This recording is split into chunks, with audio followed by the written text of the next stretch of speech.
To strengthen your sense of self, you first need to understand how you currently see yourself. Take a moment to reflect on the words, labels, and emotions that come to mind when you think about who you are. Are these words positive, negative, or neutral? Are they truly yours, or have they been given to you by others, family, society, past experiences? Now, take a deeper look at where these labels originated. Reflect on your formative years. What messages did you receive about yourself and the world? Did these messages help you grow, or have you carried unhelpful leftovers from childhood? Perhaps you were taught to prioritize others' needs over your own, or that your emotions were too much. Consider what healing you may need to release these outdated beliefs and redefine your self-concept. Allow yourself to question these labels without judgment. If something doesn't feel right, remember that you have the power to change it. Your sense of self is not fixed, it evolves as you grow. Example: you've always thought of yourself as shy, because that's what people called you growing up. But when you reflect, you realize you're not actually shy, you just prefer meaningful one-on-one conversations over large group settings. Recognizing this helps you let go of an outdated label and see yourself more accurately. Our earliest relationships, especially with caregivers, shape how we see ourselves and interact with others. Were your caregivers supportive and affirming, or did they dismiss your needs, leaving you with a sense of unworthiness? Did they encourage independence, or were you subtly, or overtly, pressured to conform to their expectations? Ask yourself. 1. Have I fully differentiated from my caregivers and other significant figures who influence my identity? 2. Do I still seek their approval, or live according to their standards rather than my own?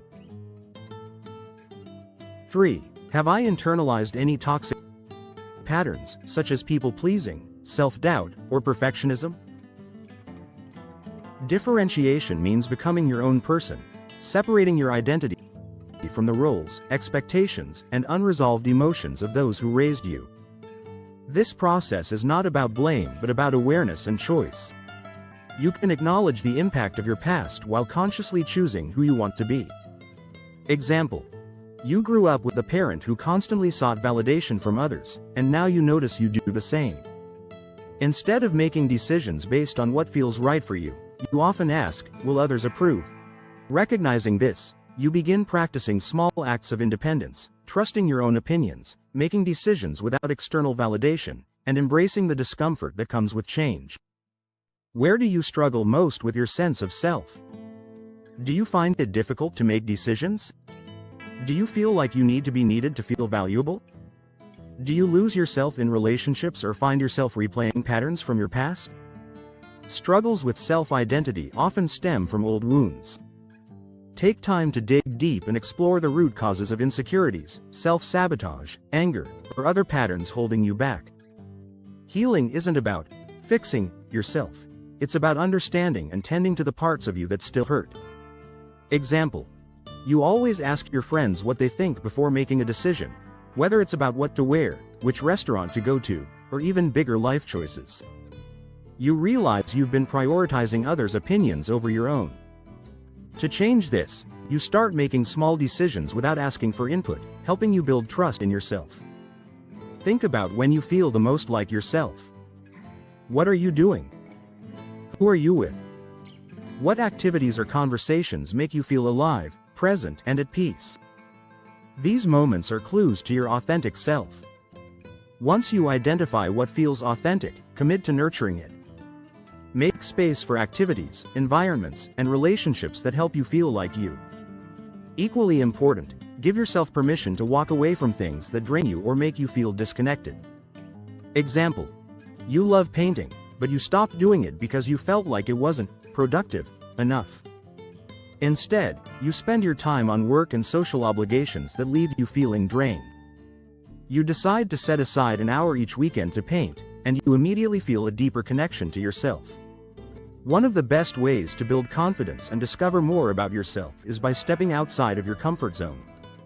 Make a list of new things you'd like to try, hobbies, experiences, skills, or even ways of thinking. This not only broadens your perspective but also helps you break free from old, limiting beliefs about who you are.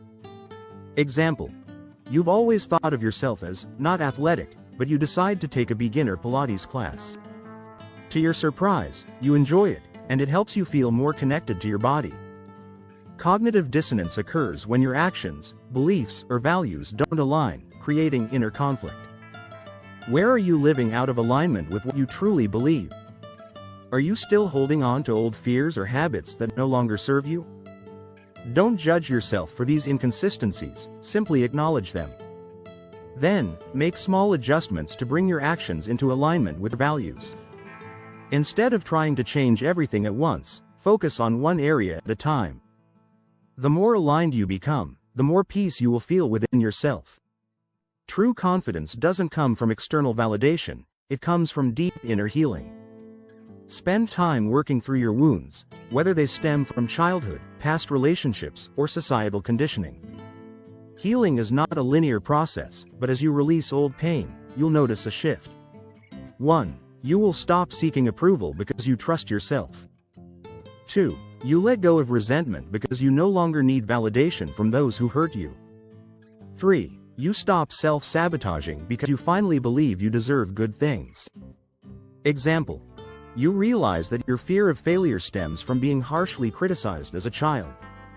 Instead of avoiding risks, you begin challenging yourself to try new things, knowing that mistakes don't define you.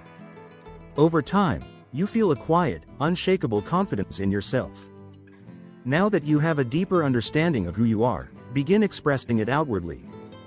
Honor your preferences, what you wear, how you decorate your space, the activities you pursue.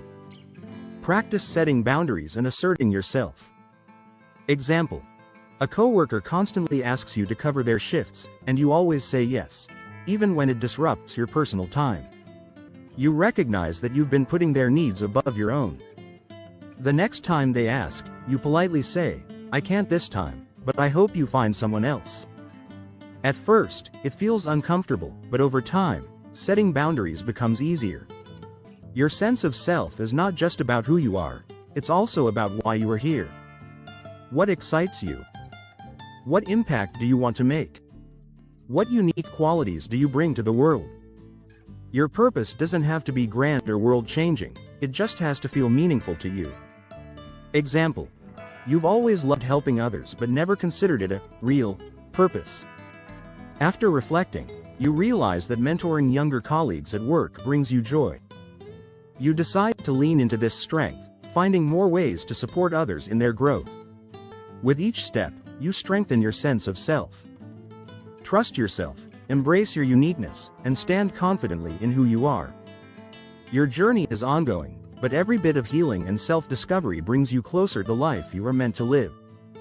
Thank you for watching. Please like and subscribe so the algorithm will get this message out to others who will benefit from the content. And until next time, keep growing and glowing.